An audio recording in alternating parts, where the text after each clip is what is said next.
თავისუფალ ერს ქმნის თავისუფალი ადამიანი. მონები თავისუფალ ერს და დამოუკიდებელ სახელმწიფოს ვერ შექმნიან, მსგავსი არ ყოფილა მსოფლიოს ისტორიაში. მონის აკადემიური განმარტება არსებობს, და ვიცით თუ არა რეალურად როგორ გამოიყურება, როგორ მოქმედებს საქართველოს მტერი. როცა მებრძოლი ხერს ცხენზე ამხედრებული ხმლით დაიბრძვის ერთად ესეთი სტერეოტიპები არის. ფილმის არ იყო შნოკონა და გადახტაო, ძველი ფილმია ქართული. ეს უფრო ალიანსზე საუბრობს და არა მორჩილებაზე. ეს კომპონენტი ეკონომიკური გავლენების მოპოვების დაემატა ტერიტორიის დაპყრობის კომპონენტს. მოღალატე ქართველების დასჯით იწყება ოქროს ხანა ვიდრე ლაშა გიორგიმდე.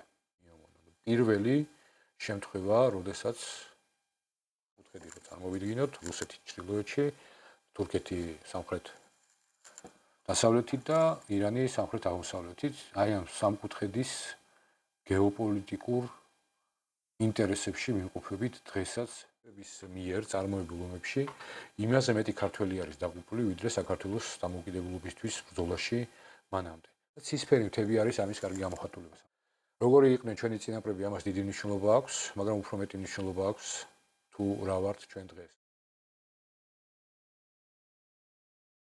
გამარჯობა, ემსახურები საქართველოს ჩვენი ძალა ერთობაშია. არაერთხელ მიხსენებია, რომ ჩვენ ქართველები არ ვართ მხოლოდ ამ დედამიწაზე, სხვა ერებიც არსებობენ თავიანთი ინტერესებით და მიზნებით, რომლებიც ამ ინტერესების გასატარებლად მოქმედებენ და ხშირად ჩვენთანაც იკვეთებიან. ამიტომ ჩვენ 3000 წელია გვიწევს ბრძოლა ჩვენი თავისუფლებისთვის და სახელმწიფოებრივი დამოუკიდებლობისთვის.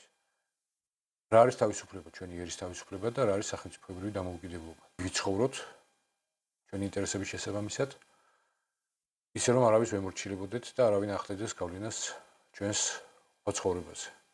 თავისუფალ ერს ქმნის თავისუფალი ადამიანი. მონები თავისუფალ ერს და დამოუკიდებელ სახელმწიფოს ვერ შექმნიან, მსგავსი არ ყოფილა მსოფლიოს ისტორიაში. მონის აკადემიური განმარტება არსებობს, მაგრამ ყველაზე ცუდი ის არის, რომ აზრი არ აქვს მონას აუხსნა, რომ ის მონურ მდგომარეობაში იმყოფება, იმიტომ რომ ეს არის უშედეგო. რადგან 3000 წელია ვიბრძვით, როგორც ერი და სახელმწიფო, ჩვენი თავისუფლების და დამოუკიდებლობისთვის, ესე იგი, მტერიც გვყავს. დღეს 21 საუკუნეში რამდენად ვიცნობ მტერს და ასეთი შეკითხვა, როდესაც მტერს ვახსენებ, რა წარმოდგენა გიჩნდებათ თავში?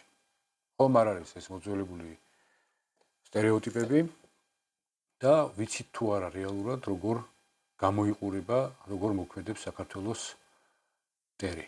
შევეცდები რომ ეს სტერეოტიპები დავამსხვრიო, იმიტომ რომ ჩემ საკუთარ თავში მომიწია ამ სტერეოტიპების დამსხვრევა თუ ვინ არის საქართველოს მტერი. სამწუხაროდ დღეს ზოგიერთი მტრის სახეს და მტრის მოქმედებას ვერ ხედავს, რადგან ეს ამ საკითხზე ჩვენი მტერის უკვე 3 საუკუნეა, რაც მუშაობს.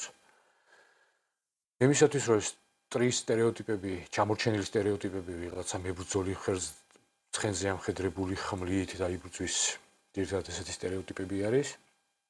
იმისათვის რომ ეს დავამსხვრიოთ, საჭიროა გავიაზროთ, რომ მტერს გააჩნია თავისი მოტივი, ძალიან ხშირად ჩვენთვის ქართველებისთვის აუხსნელი, იმიტომ რომ ჩვენ არ ვისწრაფით ვიბატონოთ სხვა ერებზე და ამიტომ არის რთულად დავხსნათ რა უნდა ალექსანდრე მაკედონელს, რომის იმპერიას, მონღოლებს და ასე შემდეგ ამაზე ვისაუბრებ უფრო დეტალურად იმისათვის რომ გავიაზროთ რომელ პერიოდში რა საფრთხე იდგა ჩვენი სამშობლოს წინაშე. მოტივი გააჩნიათ ფაქტია, ეს არის სხვებზე ბატონობა, მათ აქვს თავიანთი კონკრეტული მიზნები და ეს მიზნები უკავშირდება როგორც დიდ გლობალურ, პოლიტიკურ თუ სტრატეგიულ თამაშებსა და ომებში უპირატესობის მოპოვება, ასევე არის კონკრეტული მიზნები, რომ ჩვენი რესურსები იქნას გამოყენებული თავისი გამდიდრებისთვის და თავისი სარგებლისთვის.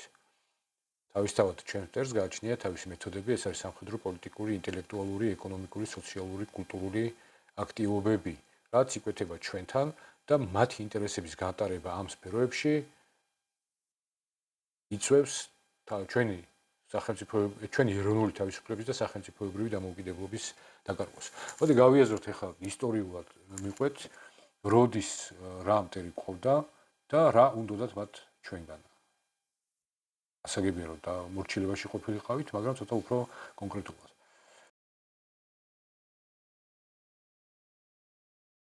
მოდი ძალიან ძველი ისტორიიდან დავიწყებ, რადგან ჩვენ 3000 წელია გვაქვს სახელმწიფოებრივი ორგანიზების ფორმა.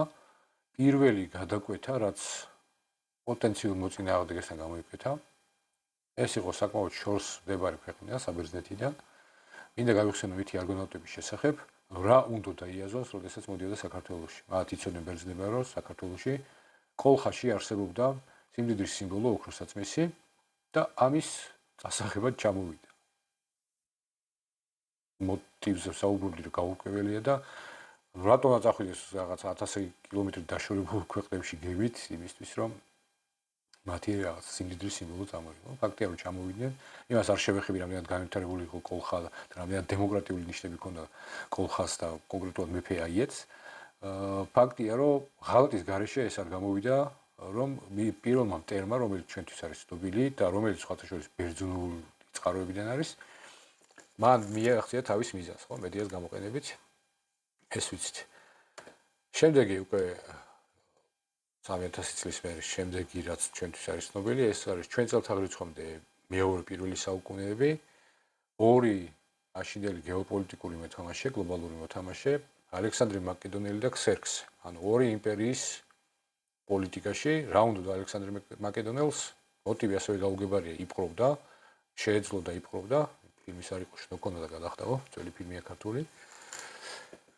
და რას აკეთებს, როდესაც ქსერქსეს ამარცხებს ალექსანდრე საქართველოს როგორც ასე ვთქვათ სატელიტი და რეგიონში მდებარე თავისთავად აქ თავის ინტერესს გამოხატავს და აყენებს თავის მმართველს აზოს თავისი ნიუანსები არის თუმცა ქართველები ახერხებენ მაინც სახელმწიფოს მართვის სადავების ხელშეღებას უკვე ფარნავაზიანთა დინასტია იწყება ქართული სახელმწიფოებრიობის ივერიის სამეფოს დასავლეთ საქართველოში ეგრისის სამეფოში ქუჯი არის ფარნავაზის ბიძა და აქ იკვეთება პირველი ცდელობა ქართულების გაერთიანების, როდესაც ქუჯიმ ფარნავაზს შესთავაზა, რომ მისი მეფობა გავრცელებულიყო დასავლეთ საქართველოშიც. ამავე პერიოდს უკავშირდება ჩვენ წელთაღრიცხვამდე მეორე-პირველ საუკუნეს რომის იმპერია და პონტოს სამეფო. გნეუს პომპეუსი რომის იმპერიის სარდალი აღმოსავლეთში ამარცხებს მითრიდატე პონტოელს და შესაბამისი გავლენა ხორციელდება საქართველოში. ანუ ეს არის ჩვეულებრივი იმპერიული გავლენა, მაგრამ რადგან ჩვენ ვიმყოფებოდით პერიფერიაზე რომის იმპერიის მაინც ვახერხებდით გარკვეული სახელმწიფოებრიობის საქართველოს სახელმწიფოებრიობის შენარჩუნებას იგივე ივერიის სამეფოზე არის საუბარი და ერთგვარი სამხედრო ალიანსიც იყო ივერიის სამეფო თუ გავითვალისწინებთ იმას რომ ფარნავაზიანთა დინასტიის მეფე ფარსმანქველი საკმაოდ კარგ ურთიერთობაში იყო რომის იმპერიასთან და რომის იმპერიის შუაგულში რომში მისი ქანდაკებაც დაიდგა როგორც ერთ-ერთი გამორჩეული სარდლის და მეომრის, ხო? ეს უფრო ალიანსზე საუბრობს და არა მორჩილებაზე. უკვე ჩვენი წელთაღრიცხვის მეორე-მეოთხე საუკუნეებში აქ ჩვენ რეგიონში ორი მოთამაშე არის ისევ ბიზანტიელები და სპარსელები. და ბიზანტიელების და ქართველების ერთმორწმუნეობა და ასე შემდეგ ჩვენ უფრო ალიანსში ვართ მათთან. ამ პერიოდში იკვეთება პირველი შემთხვევა, როდესაც საქართველოს სუვერენულ ხელისუფალს ვახტანგ გორგასალს სპარსელები უპირისპირებენ დიდ ფეოდალს ვარსქენ პიტიახს. შუშანიკის წამებაში ეს არის გადმოცემული, მან რწმენაც კი შეიცვალა, აზდიანობა მიიღო იმისთვის, რომ ზურგ გამაგრებული ყოფილიყო სპარსელების მხრიდან. გვაქვს ორი ვიდგო პირველი ეს არის დასავლეთით ჩვენგან დასავლეთით მდებარე ბიზანტიის იმპერია, რომელიც უფრო სამხედრო ალიანსის პირობებს მიყვება ჩვენთან საქართველოს მიმართებაში და სპარსეთი, რომელსაც უნდა ტერიტორიული დაპყრობა, რომელსაც უნდა ალბათ სავარაუდოდ ეკონომიკური ინტერესებიც ამოძრავებს და რა თქმა უნდა ქართველების მსახური სპარსეთის ჯარში ამისთვის ის იყენებს ერთ-ერთ ძლიერ ფეოდალს ვარსქენ პიტიახს, რომელსაც საბოლოო ჯამში ვახტანგ გორგასალი ამარცხებს, კლავს, რაც იწვევს სპარსელების გაღიზიანებას, მაგრამ მე თვითონ სპარსელებს აქვთ პრობლემები სამეფო კარზე და ნაკლები ყურადღება ექცევა საქართველოს და ვახტანგ გორგასალს ეძლევა შესაძლებლობა, რომ უკვე გახდეს საკმაოდ ძლიერი ხელისუფალი და საქართველოს სახელმწიფოებრიობა საკმაოდ ძლიერ იყო წარმოჩენილი კავკასიის რეგიონში. გადავინცდოთ მე-7-9 საუკუნეებში, როდესაც უკვე არაბები და ბიზანტიელები ცდილობენ გავლენის მოპოვებას კავკასიაზე და კონკრეტულად საქართველოში. რადგან ძირითადი მოთამაშე საქართველო არის ჩვენ წელთაღრიცხვამდე მეორე-მესამე საუკუნეებში, როდესაც მითრიდატე კონტროლი დამარცხდა დიდი არმენიის სახელმწიფოც დაიშალა და გაქრა ფაქტობრივად, ვიდრე მე-19 საუკუნემდე, როდესაც რუსებმა ოსმალეთის იმპერიის წინააღმდეგ შეუქმნეს სომხური სახელმწიფო. ამ ხაზს არ გავყვები, ამას თავისი ისტორია აქვს, მაგრამ ხაზი მინდა გავუსვა იმ მომენტს, რომ ამ პერიოდის შემდეგ ჩვენ წელთაღრიცხვამდე მეორე საუკუნიდან, მე-3 საუკუნიდან დაახლოებით, ვიდრე მე-19 საუკუნემდე, საქართველოში სახელმწიფოებრივი მოთამაშე არის მხოლოდ ქართული სახელმწიფო წარმონაქმნები. იბერიის სამეფო იყო, კოლხეთი იყო, იბერიის სამეფო ეგრისი იყო, აღმოსავლეთ დასავლეთ ჩვენ ვახერხებთ, ვინ არჩუნებთ სახელმწიფოებრივ ელემენტებს და ხშირად პირობებსაც ვკარნახავთ კავკასიის რეგიონში მაინც, რომ ჩვენთან სამხედრო ალიანსში ან პოლიტიკურ ალიანსში შემოვიდნენ და ითანამშრომლობდნენ. მე-9 საუკუნეები არაბები და ბიზანტიელები ორივე იმპერიულ პოლიტიკას ატარებს, თუმცა აქ ემატება უკვე ელემენტი ეკონომიკური კონტროლის, როდესაც არაბები დაინტერესებულები იყვნენ ბიზანტიის გვერდისავლით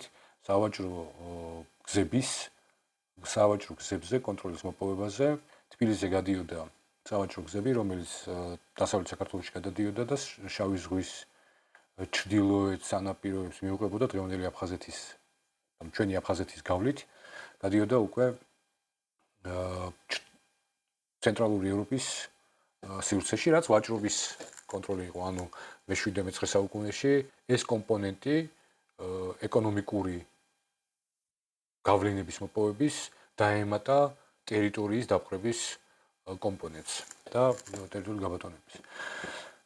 ბიზანტიასთან თანამშრომლობა ამ პერიოდში გვაძლევს საშუალებას, რომ ბიზანტიასთან სამხედრო ალიანსი და პოლიტიკური ალიანსის პირობებში ჩვენ საქართველოს შესაძლებლობა ეძლევა პირველი გაერთიანებული სამეფოს ჩამოყალიბების 968 წელს ბაგრატ მესამე ხდება გაერთიანებული საქართველოს პირველი მეფე და აქ აუცილებლად უნდა აღინიშნოს ქართული პოლიტიკური ისტაბლიშმენტის სურვილი გაერთიანების, როდესაც ჩვენ ხვდებით, ანუ ქართული პოლიტიკური ელიტა ხვდება და ასეთი იყო ტაუელი ბაგრატიონები, ეგრისის სამეფოს, რომელსაც მაშინ აფხაზეთის სამეფო ეწოდებოდა, რადგან აფხაზეთის საერისთავო ყველაზე გაძლიერებული იყო. ტაუელ ბაგრატიონებს აფხაზეთის მთავარს და ქართლის თავადაზნაურობას სურვილი ჰქონდა გაერთიანების, რადგან იცოდნენ, რომ ქართველების ძალა არის ერთობაში. რაც ჩვენ ღერბზეც არის ასახული, მაგრამ სამწუხაროდ ჯერჯერობით ეს მხოლოდ წარწერა არის ჩვენ ღერბზე. ხშირად ჩვენ პრობლემები გვაქვს ქართველთა ერთობის მიღწევაში, მაგრამ ამასაც იმედია, რომ დარწმუნებული ვარ, რომ გადავლახავთ. ანუ ბიზანტიასთან სამხედრო და პოლიტიკურმა ალიანსმა შესაძლებლობა მისცა ქართული დამოუკიდებელი პოლიტიკური და სახელმწიფო ერთეულები გაერთიანებულიყვნენ ერთ სამეფოს. მე-11 საუკუნეებში ახალი საფრთხე ემუქრება საქართველოს. ეს არ არის რაღაცა სისტემურად მოწყობილი იმპერია, ეს არის მომთაბარე თურქ-სელჯუკები, რომლებიც ცენტრალური აზიის ტერიტორიიდან შემოდიან კასპიის ზღვის ჩრდილოეთიდან, ჩამოდიან დღევანდელი აზერბაიჯანის ტერიტორიაზე და რადგან აქ ბუნებრივი გარემო კარგია ამ რეგიონში, კავკასიის რეგიონში, ბუნებრივი გარემო კარგია ცხოვრებისთვის, თურქები იწყებენ პირველი სახელმწიფოს ჩამოყალიბებას და თავისთავად შეხებაში მოდის ქართულ სახელმწიფოსთან. დიდი თურქობა და ამის შედეგი ყველა კარგად ვიცით. ბიზანტია მართალია დასუსტებულია, მაგრამ მაინც არსებობს და ბიზანტიასთან სამხედრო პოლიტიკური ალიანსი გვაძლევს ჩვენ შესაძლებლობას გადავიტანოთ ეს დიდი თურქობა, რაც ძალიან დამანგრეველი იყო საქართველოსთვის და შემდეგ იწყება უკვე დავით აღმაშენებლის ძალიან დიდი მცდელობით და მოქმედებით, თავდადებით და ხშირად ქართველის, საჭირო მოღალატე ქართველების დასჯით იწყება ოქროს ხანა ვიდრე ლაშა გიორგიმდე. ლაშა გიორგის შემდეგ ნიუანსები არის ისევ ღალატის რუსუდან მისი დის რუსუდანის გაურკვეველი მოტივებით მოქმედების, როდესაც კამილაშა გიორგის კანონიერი მემკვიდრე დავით აგზავნის ის მონღოლებთან მოსაკლავად, რომ თავისი შვილი გამოეფოს, სორული კატასტროფა არის ქართველთა სამეფო სახლში, რაც იწვევს ბაგრატიონების გაყოფას, ჯერურად მერე სამად. მოკლედ, ან მონღოლები გამოჩნდნენ საუკუნის წინ, დაახლოებით მე-12 საუკუნეში, სულ 90-95 წელი იყო ეს მონღოლური იმპერია, რომელიც აღზევდა, თუმცა ძალიან დამანგრეველი იყო. მონღოლებს გამოიქცა ჯალალიდინი, რომელიც ხვარაზმელი იყო, თავის სამეფო ჰქონდა და რადგან ეშინოდა მონღოლების, წამოვიდა საქართველოში, პირველი ჯახი მოხდა საქართველოსთან გარნისთან ღალატის გარეშე არ იქნებოდა და ამიტომ ქართველები დაუმარცხდით, რუსუდან მეფეს მოუწია გადასვლა დასავლეთ საქართველოში და ამ პერიოდში არის ფაქტი, როდესაც მეტეხში 100,000 მოწამე დახოცეს ხვარაზმელებმა. რატომ უსვამ ხაზს ამ ფაქტს საქართველოს ისტორიის ერთადერთი ქვეყანა ვართ, რომელსაც ერთ დღეში, რაღაც გარკვეულ მცირე მონაკვეთში ერთ დღეში თუ ორ დღეში ამ მნიშვნელობა აქვს 100,000 ადამიანს თავი მოჭრეს იმის გულისთვის, რომ წმენაზე არ თქვეს უარი და არ დააბიჯეს მაცხოვრის და დედაღვთისმშობლის ხატებს. ეს კიდევ ერთხელ უსვამს ხაზს ის, რაც წინა ვიდეოში და სხვა ვიდეოშიც აღნიშნე, რომ არ არსებობს ვინმე რწმენა წაგართვას. თუ ადამიანს თავისით არ უნდა. ეს უბრალოდ გადახვევა, მონღოლებმა ასევე ეს არ იყო სტრუქტურირებული და სისტემური სახელმწიფო, ეს იყო მომთაბარე ძალა, რომელმაც გადაგვიარეს, თუმცა ჩვენ მაინც ძალიან დაგვაზიანეს და ჩვენ მაინც მოვახერხეთ ქართული სახელმწიფოებრიობის შენარჩუნება. მოდი მონღოლების მოტივებზე და მიზნებზე ვისაუბრებ. მართალია ეს იყო მომთაბარე ტომი და მომთაბარე დამპყრობლები იყვნენ, თუმცა მათ დაგვიწესეს ჩვენ ხარკი ორი სახის, ეს არის ფულადი ხარკი და ეს არის საბრძოლო მასა, წყალს ვერ დავარქმევ, რომ მათ ომებში იომონონ. პირველი შემთხვევა, როდესაც ხდება ოფიციალურად დაწესება თუ რამდენი უნდა გამოიყვანათ, მონღოლებმა ჩაატარეს აღწერა, მართალია ველურები იყვნენ, მაგრამ არითმეტიკის მნიშვნელობა ძალიან კარგად იცოდნენ, ამიტომ საქართველოში ჩაატარეს აღწერა და ამის მიხედვით დაგვიწესეს სხვადასხვა ტიპის ხარკი, ბევრი ხარკი, სხვადასხვა და ერთ-ერთი იყო 90,000 საქართველო ვალდებული იყო მონღოლების სასარგებლოდ გამოიყვანა 90,000 ადამიანი ჯარისთვის და მათი სამხედრო მოქმედებებისთვის. გადავინაცოთ უკვე ბოლო ეტაპზე ისტორიის ჩვენი საქართველოს, რომელიც ყველაზე დიდ გავლენას ახდენს ახლაც საქართველოზე.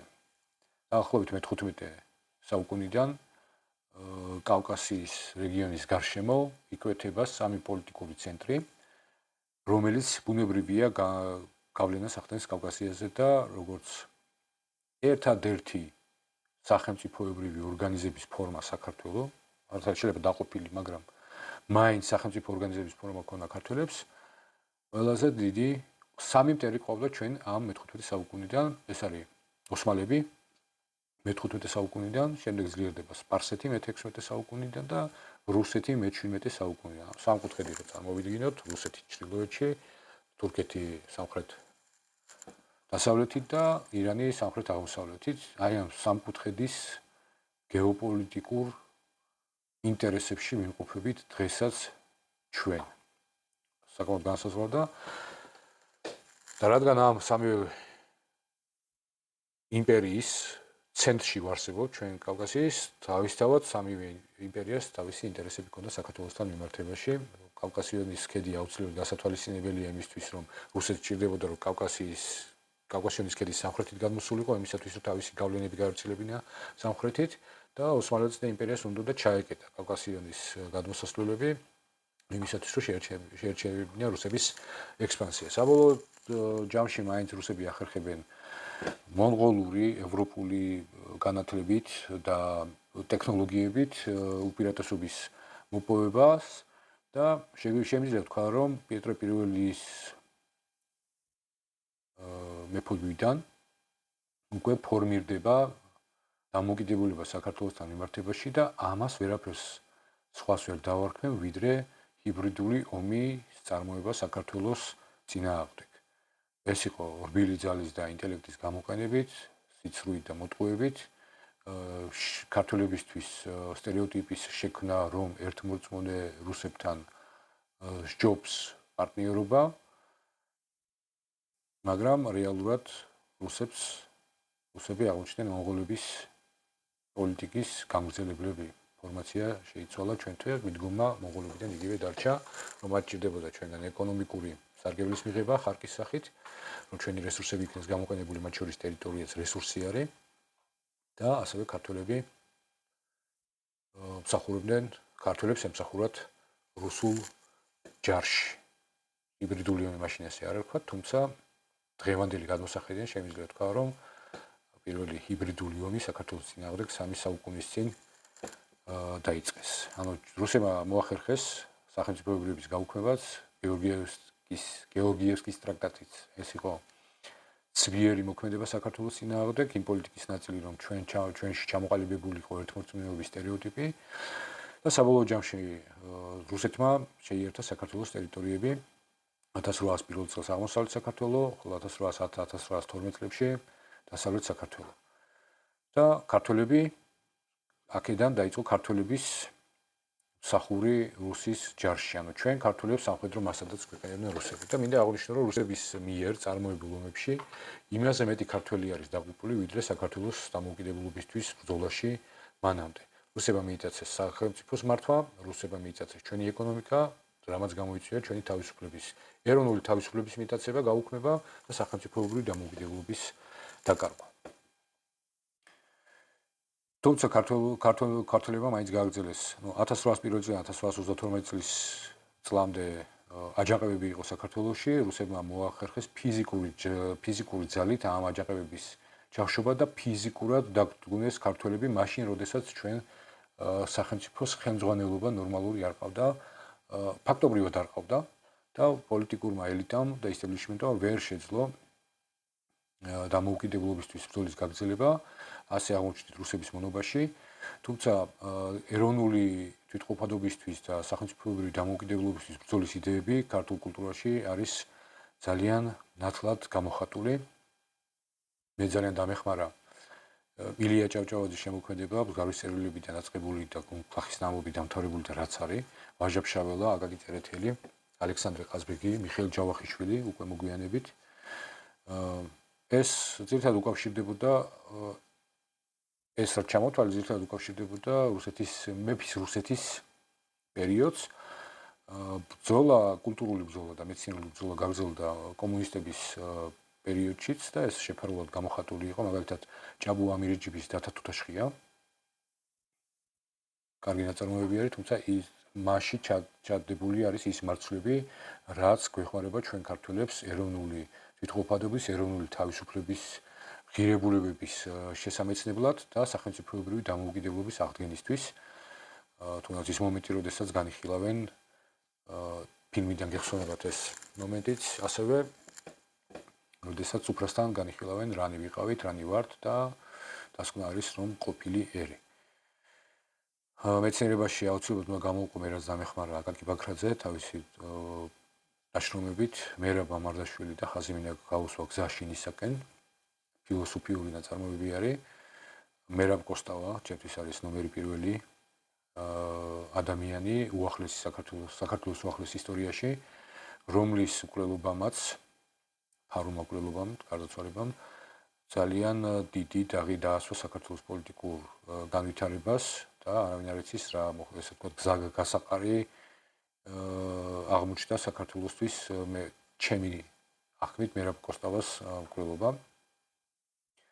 ასევე აუცილებლად უნდა ვახსენო კულტურაში და კინემატოგრაფიაში გამოხატული ქართველების დამოუკიდებულება რუსული წყობის მიმართ და მიუღებლობა რუსული წყობისადმი და ჩემთვის ნომერი პირველი ფავორიტი ფილმი აქედან არის, თავისთავად ბევრი არის, რამოდენიმე არის, მაგრამ არის ცისფერი მთები ანუ ტიან-შანი. რუსული მმართველობის ფორმა საქართველოს ჩამოყალიბებული, თუ კარგად დაუკვირდებით ამ ფილმს, დავინახავთ რა ზიანი მოგვაყენა ჩვენ სახელმწიფო მმართველობის მოშლა.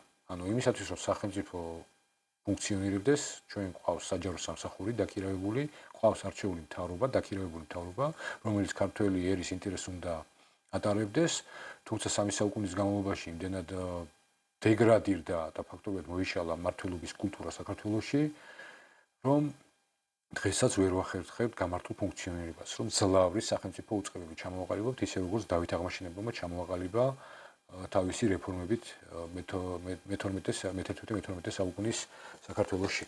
და ცისფერი მთები არის ამის კარგი გამოხატულება. სამწუხაროდ ცისფერი მთები ქართულ საჯარო სამსახურში ისე გრძელდება, იგივე მეთოდები არის და ეს არ არის კომედია. ფილმი ეს არის ტრაგედია ჩვენი ქვეყნისთვის.